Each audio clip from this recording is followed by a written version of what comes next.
dark hair.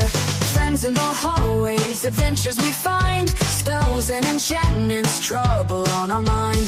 That's so wizards, oh, oh, oh, oh. Life is a spell we know. We're casting joy and glow, oh, oh. That's a wizard show. God damn it, I still love that song. Good morning and welcome. It is 8:30. I'm your boy, the OGGM, broadcasting live from Site B, located in the mythical town of Fresno, Nevada, which looks suspiciously like Ventura County. It's Friday, and we've got some news from Wizards of the Coast. Now, if you remember, according to several ne'er-do-well dungeon tubers, Wizards of the Coast has not announced anything for 2026. As long as you ignore the things that they announced before today. So here are 3 more not announcements, because Wizards of the Coast has nothing announced for 2026, which I guess means the things I'm about to read don't exist. A comment already. Is it about Dragonlance? No. It is about D&D, D&D, and D&D. And if you can tell by the picture, the first story is that the walkthrough D&D experience is back at Universal. Is it Universal California or Universal Florida? I'm not sure. Universal Hollywood. It's got a few new enhancements than the last one. I knew people who went through this, and they said that it was okay. Some people described it as, as good as any of the houses for Halloween Horror Nights. Other people said, well, I've seen stuff better at miniature golf courses. The highlight, of course, is the Beholder puppet. It does include the goldfish, so they are at least being lore accurate to Xanther. The I-beams apparently work sometimes, and other times they just have to fill the room with fog, and a poor little cast member has to flash LED lights to replicate the things going off. It's about a 20-minute walkthrough. So if you've ever gone to Halloween Horror Nights at either of the Universals or any of the Halloween Horror Nights knockoffs at any other amusement parks, or the original at Knott's Scary Farm, you're probably familiar with what this is going to be like. A lot of, minus the jump scares, some hallways, some effects, some interaction with actors, and then the big puppet is the final thing, because usually these walkthroughs only have like 1 or 2 big sets, and everything else is pretty much standard. Is it worth a trip to Universal? I don't know. I don't know how much this costs. Last year, I think it was $30 to go through. Doesn't say. But if you can't make it out to Universal, there is another one somewhere in Texas. So if you live near Texas and you want to see Xanther, there you go. Yay! Xanther! Speaking of TV and Xanther, somebody put this guy in a television show. God help us. So are you familiar that there is a TV show on Peacock called Ted, based upon the movie series Ted from Seth, the Family Guy guy. It is on its 2nd season, and one of the episodes is going to feature him, Mr. Charisma, Mr. Awful DM, Mr. I have made Critical Role boring because I only care about me. Hey, we're getting a D&D themed episode where the cast go and do a D&D adventure. You get to see Ted dressed up as a bard or whatever. I don't know. I've never watched the show. The first movie was funny. The second movie was not as funny. I don't know if anybody else has seen the show. Did anybody even know the show existed? Does anybody want to see Brennan Mulligan on television chewing scenery? And God, I can't imagine he was easy to work with based upon what little we know about him and just watching him on Critical Role and the other things he's done.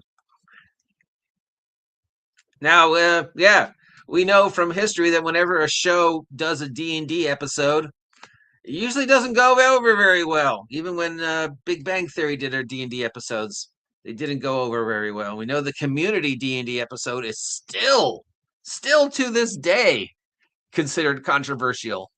So Ted, a TV show about an animated talking bear trying to make it in the real world is going to do a D&D episode, and they're going to have Brennan Lee Mulligan probably running something resembling a D&D adventure. But hey, it's not an announcement. It's definitely not Wizards of the Coast telling you they're going to do something, because we know they're not announcing anything for 2026, right? So don't get fooled. This is not an announcement. Can you sense my sarcasm? Finally, another non-announcement of them not working on anything. They got another playtest up at Unearthed Arcana. So we've got this totally not AI artwork picture of this lady about to ram this hook horror or carrion crawler, or what is these things called? Umber Hulk? Is that an Umber Hulk? I guess it's an Umber Hulk with her holy mighty hammery thing.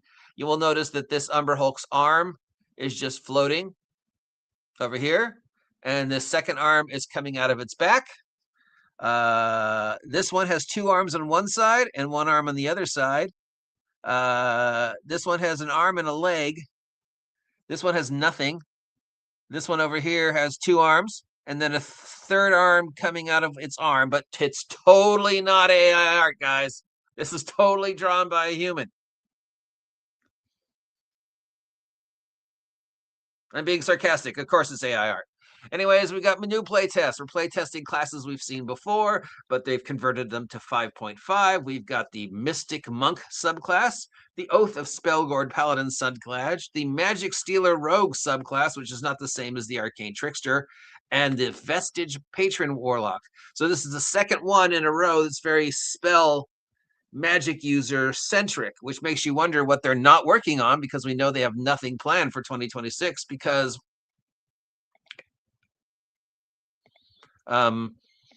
this thing over here is anti-magic, right? The whole story about Dark Sun is the magic bad, right? So unless of course they're completely rewriting Dark Sun to be a magic friendly with lots of new weird magic subclasses existing, I can't imagine this one and the previous one being very magic centric having anything to do with Dark Sun, because I'm sure they're going to keep Dark Sun exactly the way it was in the 90s, right? Right?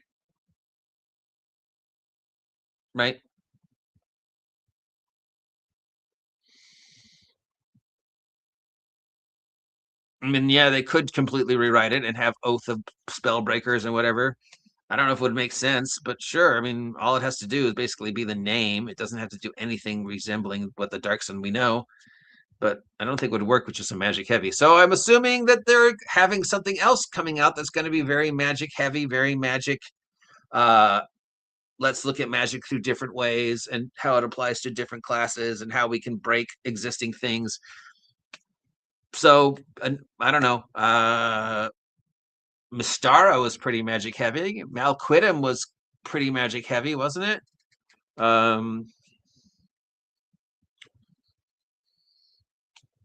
Fae, an entire kingdom run by wizards, my favorite bad guys in D&D. I even wrote their theme song, as you know. But yeah, I don't know. I don't know what they would be working or reworking. We know it's not going to be anything original. Definitely we can, yeah. And the proposed Greyhawk centric stuff, which was pretty magic heavy, I doubt it's that. I doubt this has anything to do with the upcoming totally not announced Dragonlance picture that they said, and that they were working on something for Dragonlance with Joe and those other guys, but we know that they haven't announced anything for 2026. How long do you think I can milk they haven't announced anything thing until I totally rub the face of those people in the dirt, because yeah, they did announce things, and they're still announcing things. I mean, I hate to be on Wizards of the Coast side, but they did announce shit for 2026, and they've got more stuff coming out in 2026, including a brand new playtest and a puppet, and Brennan Lee Mulligan ruining a TV show. The puppets, I would love to see the puppet. If I was still lived in that part of the world and I had an extra $80, $100, I'd go see the puppet. The puppet looks cool. I love Xanther, whichever version of him it is. I love the fact that Xanther has a pet goldfish. I love Halloween Horror Nights. When I was younger, I went to Halloween Horror Nights and Knox Scary Farm all the time. The last time I went, I think it was like 4 years ago. and I went with my friend who's no longer with us, and it was just too much for both of us. Both of us, our brains just couldn't take it. But it was, it was cool to see, but it was a little overwhelming. It's definitely not designed for old, broken people like me. But sure, if I had the money and I still lived near, I'd go and see it. I'm curious. Maybe it's awesome. Maybe it's horrible. At least it's Xanther. So whatever. I'm not going to shoot them down for that thing. Brennan Mulligan on a TV show, I'm totally shooting down. Stop it, Wizards. It's not helping you. And new playtests. I mean, Wizards is gonna Wizards. I can't really be upset about them doing that. I can just continue to say, hey, look, here's Wizards totally not announcing something, because they're not announcing anything. I don't even know where that came from. Where did that even come from? Wizards of the Coast isn't announcing anything for 2026. They'd already announced like 10 things when you guys are all like, oh, they don't have anything planned for 2026. They're up in arms. They hired new people. Something must be going. No. They did announce things. All right.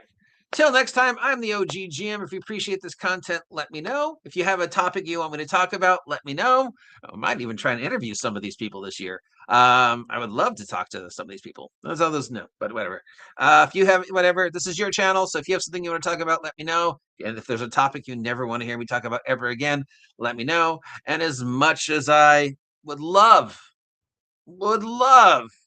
to never talk about this again, it's Wizards. So of course we know we're going to talk about it again because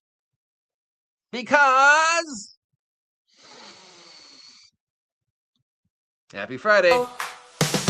Mischief in the classroom, potions gone astray, flying through the quad, now brighter every day. Laugh till we cry, hearts sneaking out at night, cloaks in the moonlight, everything feels right. That's so Wizards, oh.